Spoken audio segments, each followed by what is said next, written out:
Hello friends, welcome to my YouTube channel. So काफ़ी time से काफ़ी स्टूडेंट्स का मैसेज आ रहा था and they were requesting if I could make a video जिसमें मैं मेरी सारी स्ट्रैटेजीज डिस्कस कर सकूं जिससे मुझे एक ऑल इंडिया रैंक हासिल हुई है। So for those you don't know me, मेरा नाम है Aangi Sanghvi. I have cleared all 3 stages of CS examination and final की एग्जाम में I had secured an all India rank 6। So in this video we will quickly discuss दो strategies जिससे मुझे एक all India rank मिली थी और जिससे आपको भी ऑल इंडिया रैंक मिल सकती है। So without getting late, let's get started. ये एक ऐसा क्वेश्चन है जो ऑलमोस्ट हर स्टूडेंट के माइंड में होगा कि आखिर कितनी रीड सफिशिएंट है to either secure an all India rank और for that matter even clearing the exam. इसका कोई स्टैंडर्ड आंसर नहीं है क्योंकि हर किसी का अप्रोच थोड़ा अलग तो होता ही है। But generally if we talk including my personal journey so far in foundation then executive then finals everything, minimum 3 से 4 रीड्स हर सब्जेक्ट की मैंने हर एग्जाम के पहले ली थी। इनफैक्ट फॉर डिफिकल्ट सब्जेक्ट्स जहाँ पे मुझे खुद को पता है कि मुझे काम करने की ज़्यादा ज़रूरत है, 6 से 7 रीड्स भी ली थी। This is actually a game changer क्योंकि पढ़ाई सब कर रहे हैं पर उस चीज़ को आप रिवाइज जितनी ज़्यादा बार करते हो आपका रिटेंशन उतनी ज़्यादा बार होता है।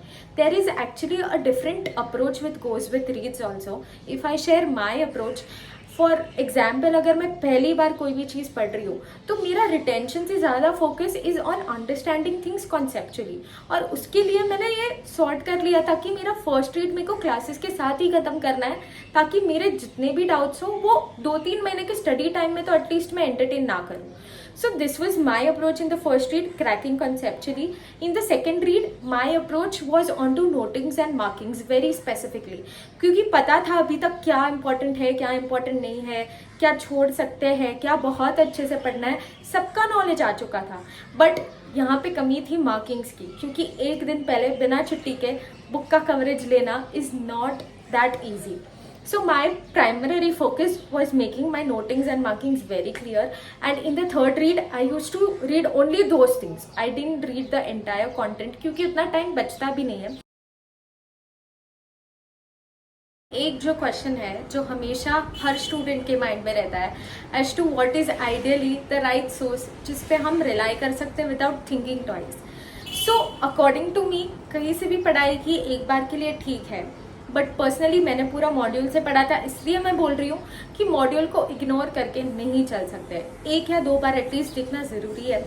जो भी पीछे के सेल्फ टेस्ट क्वेश्चंस है या तो डिड यू नो वाले क्वेश्चंस होते हैं, वहाँ से काफ़ी बार क्वेश्चंस बनते हैं और हमें लगता है बुक के बाहर के क्वेश्चंस हैं। So ideally you should not ignore the module at all. उसको छोड़ के स्कैनर डेली बेसिस पे मैं सॉल्व करती थी क्योंकि मॉड्यूल का जो कंटेंट है that is good but it is in a raw format, but exam तो क्वेश्चन आंसर फॉर्मेट में ही आएगा, तो उसका प्रिपरेशन स्कैनर बहुत मदद करता है। और उसके साथ साथ मेरे सारे पास्ट ईयर क्वेश्चंस भी PYQ भी सॉल्व हो जाते थे। उसको छोड़ के 1 महीने पहले इंस्टीट्यूट जो सप्लीमेंट इशू करता है वो देख के ही जाना है। उसमें सारे अमेंडमेंट्स, रिसेंट हैपनिंग्स, अपडेट्स सब कुछ आ जाता है, उससे काफ़ी बार क्वेश्चंस बनते हैं। ये था with respect to study material. And उसमें मैं एक स्पेसिफिकली चीज़ बोलती हूँ कि अगर किसी बुक से पढ़ना चालू कर दिया है then going back switching to another book is not suggestable. एक टाइम के बाद आंखों को बुक देखने की आदत हो जाती है। And then if you talk about notes तो कभी सेपरेटली नहीं बनाया except for practical subjects obviously. और जैसे कि मैं मॉड्यूल से पढ़ती थी, मैंने बताया, तो अगर मॉड्यूल का एक पेज है तो उस पेज को पूरा समरी में 5-6 सेंटेंस बना देती थी and I use to put it in a sticky note on that page. So one day prior to exam I use to refer only to that sticky note which saved a lot of my time.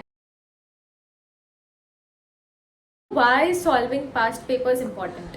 क्योंकि as such इतना time नहीं मिलता है पढ़ाई से ही कि past papers के लिए भी टाइम निकाले, उसको सॉल्व करें, which is a genuine debate क्योंकि टाइम का शॉर्टेज हमेशा रहता ही है। बट इन माई ओपिनियन सारे के सारे पेपर्स ना सॉल्व कर सको बट एटलीस्ट 5 साल के पेपर्स गो थ्रू तो कर सकते हो। When you go through these papers you will actually understand कि कौन से ऐसे क्वेश्चंस है जो घुमा फिरा के पूछते हैं बट उसका कंटेंट एक ही होता है और वो मल्टीपल टाइम्स पूछे हुए हैं। कौन से ऐसे टॉपिक्स है स्पेसिफिकली जो इंस्टीट्यूट के फेवरेट है जिसपे वो क्वेश्चन बनाता ही है। साथ ही साथ ये भी पता चल जाता है कि कौन सी चीज़ों पे कम फोकस दिया तो भी चल जाएगा। So this is what helps you understand कि स्ट्रैटेजिकली कितनी चीज़ों पे फोकस करना है। एक चीज़ जो मुझे लगता है is genuinely a differentiating factor is not always what the book is trying to tell you, but it is also what your mindset and approach is in general towards this exam. ये आपको कोई books नहीं बताएगी, but ये समझना हमारे लिए ज़रूरी है that before thinking about anything else और thinking about how you will clear the exam, you need to know how the exam is going to actually trick you. Exams की बुक से पहले एग्जाम को पढ़ना ज़्यादा ज़रूरी है. So if your mind set and approach is going right, आपको कोई नहीं रोक सकता. फॉर इंस्टेंस अगर मैं बता दूँ 9 या 8 पेपर्स होते हैं, उसमें से हर कोई पेपर इजी नहीं होगा. 1 या 2 पेपर पूरे के पूरे बाहर के भी आप एक्सपेक्ट कर सकते हैं, आते भी हैं. But in those cases the only strategy which I used was just to be calm, relaxed and write that paper for entire 100 marks in that 3 hours without quitting, just like thinking कि ये तो कोई normal subject का ही paper है और मुझे पूरा complete करना है. I have personally seen that students genuinely they get scared क्योंकि पेपर ही पूरा बार का होता है and they leave out from the exam hall. You need to just be calm and do what your job is. Rest all will be taken care of. So if your mindset and approach is going good, there is nobody who could stop you.